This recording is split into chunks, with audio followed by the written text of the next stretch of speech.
Bonjour et bienvenue dans Le Face à Face. Que se passe-t-il à France Télécom ?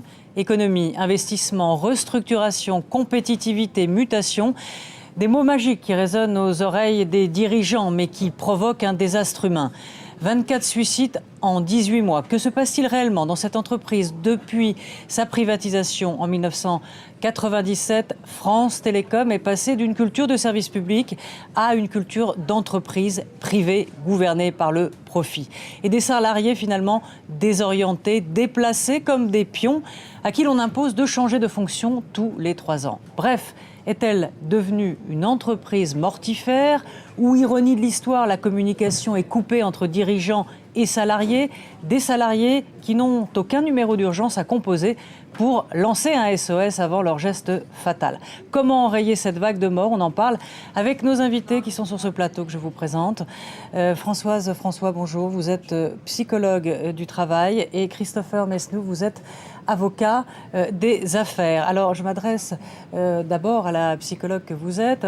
Peut-on imputer des suicides à une seule cause, et là, en l'occurrence, le travail ? Est-ce la seule raison ou est-ce un facteur, on va dire, déclenchant d'autres souffrances plus anciennes ou plus peut-être inconscientes ? Je pense que le travail peut être déclencheur, mais la vie personnelle aussi. Je dirais, il ne faut pas dissocier du sujet sa vie personnelle de sa vie professionnelle. Donc les deux peuvent être en cause. Maintenant, effectivement, le travail peut être sujet à amplifier la problématique personnelle du sujet. Et donc, du coup, un passage à l'acte peut s'imposer parce qu'il n'y a plus d'autre solution. C'est-à-dire que chez soi, rien ne va plus.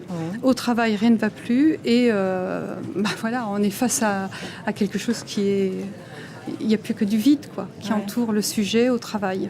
Et alors, pour le PDG, Monsieur Lombard, et après on parlera, parce que vous n'êtes pas psychologue, donc je ne vais peut-être pas vous poser une question là-dessus, mais plutôt sur le management. Mais le PDG Lombard avait parlé de mode du suicide.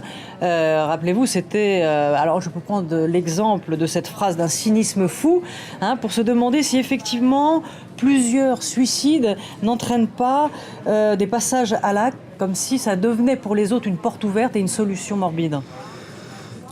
Mode du suicide, c'est... Non, mais je me sers de cette phrase, vous avez bien compris, pour vous demander si dans bien le fond, sûr. C'est pas une mode. Plusieurs suicides ouvrent la porte aux autres qui finalement pensent que c'est une solution.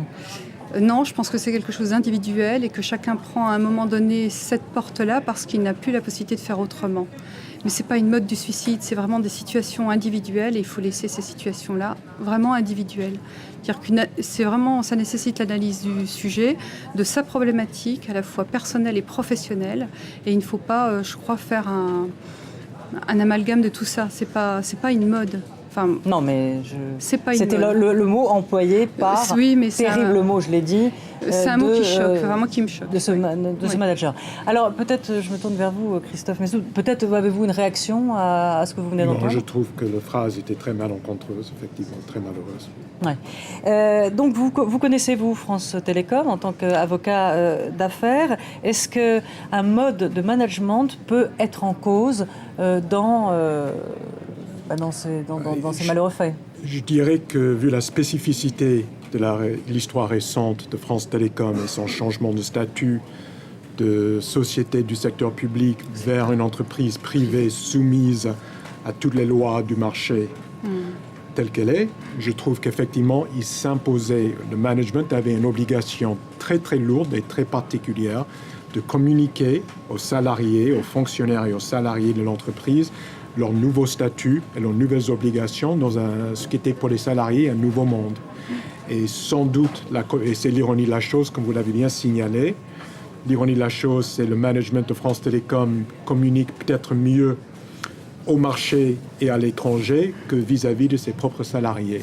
Et ce n'est pas qu'un problème de communication, mais il y a sans aucun doute un problème de communication qui s'ajoute à d'autres problèmes. Un management donc rude, hein, on l'a compris, avec finalement des dirigeants qui demandent cette fameuse mobilité et de changer d'affectation tous les 3 ans. C'est profondément déstabilisant. Est-ce que... Oui, pour n'importe qui. Et effectivement, là, il aurait fallu une communication et un suivi tout au long de la mise en place de ce nouveau régime de mutation géographique ou mutation fonctionnelle, que visiblement n'a pas été fait, en tout cas n'a pas été fait comme il aurait dû être fait. Et on a donc annoncé une suspension de ce programme de mutation pendant 3 mois, le temps de réfléchir et de mettre en place un système qui, j'espère bien, serait plus adapté aux besoins des salariés que le système actuel. Donc ça veut dire qu'on n'est pas dans un mode de management participatif, mais dans quelque chose qui est imposé aux individus. Et donc de fait, si ça ne rentre pas en ligne de compte dans leur propre vie privée, pour le coup, oui aussi, ça dégage de la souffrance. C'est-à-dire qu'être obligé de déménager tous les 3 ans, bouger les enfants, ne pas tenir compte de la vie privée, c'est là où ça ne va pas. Au travail, il y a tout. On n'est pas seulement un individu qui vient travailler, quoi. On est accroché à beaucoup de choses autour. Quel intérêt de cette mobilité, dans le fond, de dire aux gens, vous restez là 3 ans, vous ne connaissez pas du tout ce job, mais vous allez le faire. Quel intérêt entrepreneurial y a-t-il là-dedans ? Ça pourrait avoir un intérêt parce que ça donne à certaines personnes l'occasion de bouger. Il y a des gens qui préfèrent bouger plus que d'autres. Donc ça devrait être à la carte, alors. C'est un système qui peut convenir à certains et non pas à d'autres. Mais concernant France Télécom, le régime vient du fait que c'était une entreprise du secteur public avec le statut de fonctionnaire et a priori on ne peut pas licencier les fonctionnaires. Donc est-ce que ça serait c'est une manière de se débarrasser d'eux ?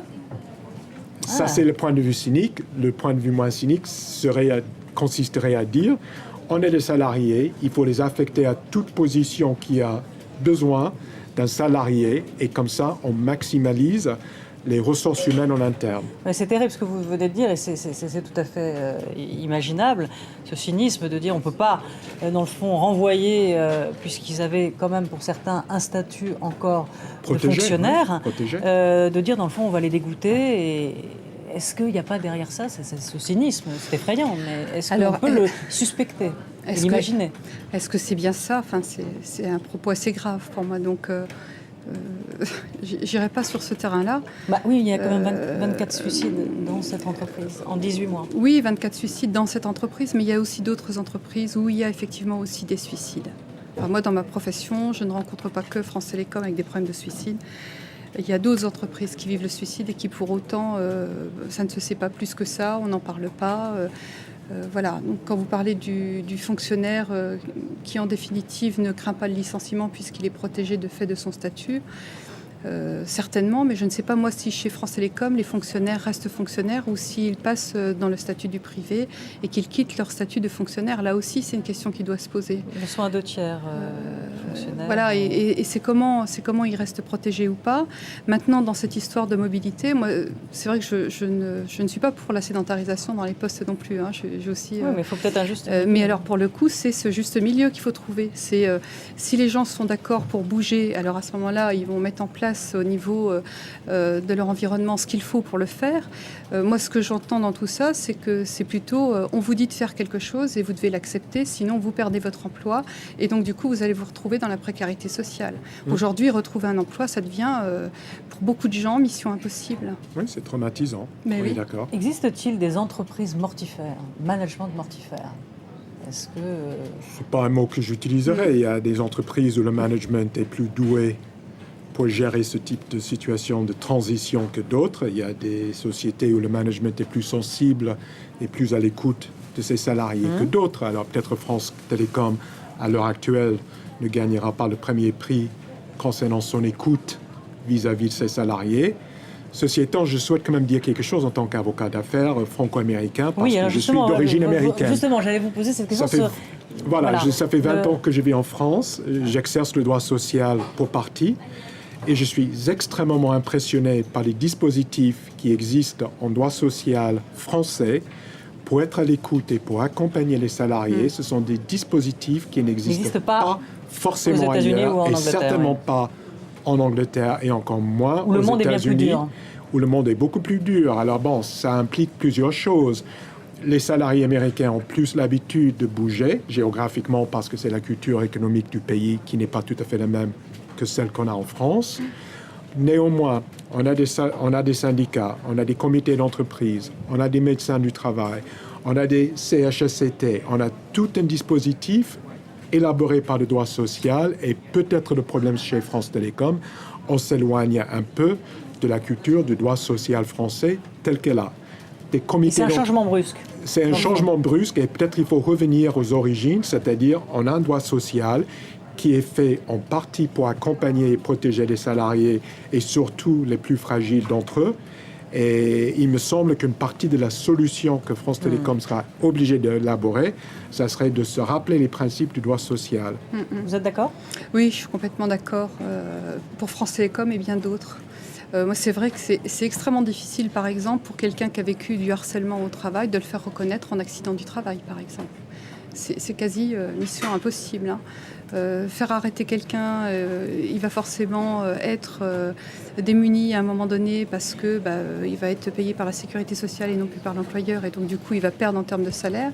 C'est des gens qu'on a bien des difficultés à faire arrêter, des médecins qui ont des difficultés à arrêter les gens parce qu'il faut faire des arrêts de travail qui vont être contrôlés. Enfin, il y a tout un système derrière qui est extrêmement lourd. Est-ce que la médecine du travail fait son travail dans les entreprises et je pense bien sûr à la France Télécom? Moi, je travaille avec pas mal de médecins du travail qui sont relativement démunis. Et ce qu'on essaye, nous, de mettre en place, c'est un travail d'équipe pluridisciplinaire où, effectivement, on peut travailler autour d'une situation complexe et en réunissant nos forces, il nous arrive souvent quand même de sortir un certain nombre de gens de situations complètement délicates. Alors, on entend beaucoup de voix dans l'opposition, même dans le gouvernement, pas mal de personnes qui demandent, qui se posent la question de savoir si, faut avoir la tête du PDG de France Télécom. Lui, qui demande la mobilité tous les 3 ans, ça fait 5 ans qu'il est à la tête de France Télécom. Est-ce qu'il doit partir? Est-ce que ça peut faire bouger quelque chose dans la tête des salariés? Est-ce que c'est important? Est-ce que c'est un symbole important? Je pense, sur le plan symbolique, ça peut satisfaire certaines personnes. Sur le plan du concret et de la réalité, ça ne changera pas grand-chose. La culture de France Télécom n'est pas définie par un seul homme ou par une seule femme. Alors, le départ de M. Lombard rendrait certaines personnes sans doute très heureuses. Mais si on ne change pas la culture et, encore une fois, revenir aux principes qui existent... Est-ce que ce n'est pas un homme qui incarne une culture, parfois? C'est pour moi l'homme qui est l'expression d'une culture. Mais la culture elle-même est définie par un ensemble d'acteurs dont M. Didier Lombard n'est que l'expression visible, la partie émergée de l'iceberg, si vous voulez. Mais quand il parle justement de cette phrase de mode du suicide, c'est effrayant. C'est effrayant, certes, mais... il peut aussi donner des prérogatives. On peut trouver les mots quand même. Oui, on peut trouver les mots. On peut avoir aussi une possibilité...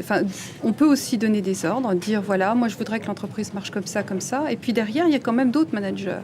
C'est quand même une pyramide tout ça. Et c'est pas seulement une tête, c'est plusieurs. Et il ne faut pas oublier ça. Et donc, du coup, c'est quand même des ordres qui sont mis en cascade, avec peut-être des gens qui abusent de leur pouvoir en interne sur certaines autres personnes. Donc, moi, je suis assez d'accord de dire qu'effectivement, c'est pas seulement la tête, il y a tout ce qu'il y a en dessous, et c'est le réel de l'activité. Alors, il nous reste quelques secondes pour conclure. Donc, comment on fait pour enrayer ces suicides, ce mal-être? Chacun. Je pense qu'il faut renforcer les bases qui existent et il ne faut pas chercher à réinventer quelque chose qu'on a déjà. Et malheureusement, avec la crise et la conjoncture actuelle, on risque d'avoir encore plus de chômage en France comme ailleurs. Donc c'est vraiment le moment et le triste prétexte pour renforcer les bases actuelles parce que je pense qu'on va être obligé de faire appel à ces bases dans d'autres sociétés et d'autres cas. Alors je suis d'accord avec ce que vous dites, mais en plus, moi je rajouterais que l'isolement, c'est grave.